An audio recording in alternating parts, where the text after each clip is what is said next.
ready to track. Once we figure out what was the estimate focal in the previous video, we are now ready to lay down the auto track and then work with the user track. So let's jump into the video and see how to do that. So now that we know what is the focal length based on the work we did on the estimate focal, right click, tracking, and we're going to start with the auto track. The next thing I want to do is click on the auto track. So I'm going to let this track. You do the same thing, repeat the process, and we'll be right back. So at this point, it's very easy to just scrub through the footage and see if we got any kind of trackers that cause issues.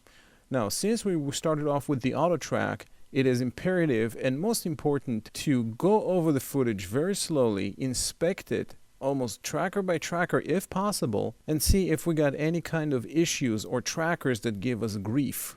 Now, some of the trackers were put on the trees, and despite the fact that there's no evidence of wind, we might want to reduce the amount of trackers on the trees because the slight movement in the foliage can cause some issues later on. So I'm going to select my marquee tool, and I got a bunch of trackers here that are all somewhat grouped together, and I'm going to click on delete, and I have also two trackers here that I can pretty much delete. So after the auto track, I can right click, go to the tracking again, click on the user track, and in here I can take my footage all the way to the end and then set up a tracker in this area. For some reason, the auto track didn't put trackers on this window here. So I'm going to click on create, and I'm going to put a tracker. I'm going to go to the tracking window and set it up right over there. Now, because the footage is a bit blurry, I am going to modify the pattern area as well as the search area.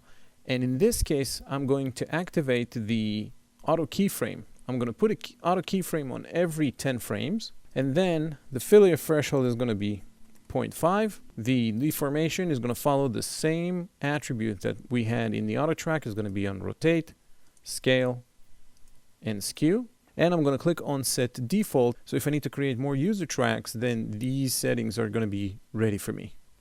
Okay, so I am on the last frame, and I'm going to click on track backwards.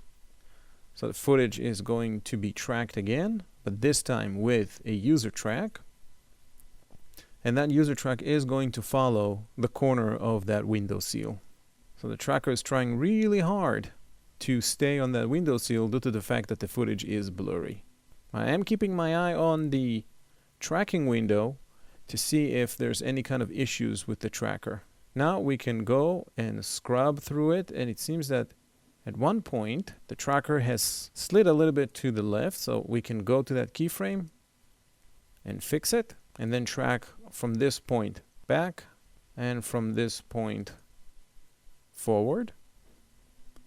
So that would fix that issue. And it seems that this tracker is rather solid. So let's see if we create another user track. Now these user tracks are yellow, so I'm going to change the color by double clicking on the color swatch, and I'm going to change this to bright red, and I'm going to click on the create again, and in here I'm going to inspect my footage and see if there's any more areas that I can track.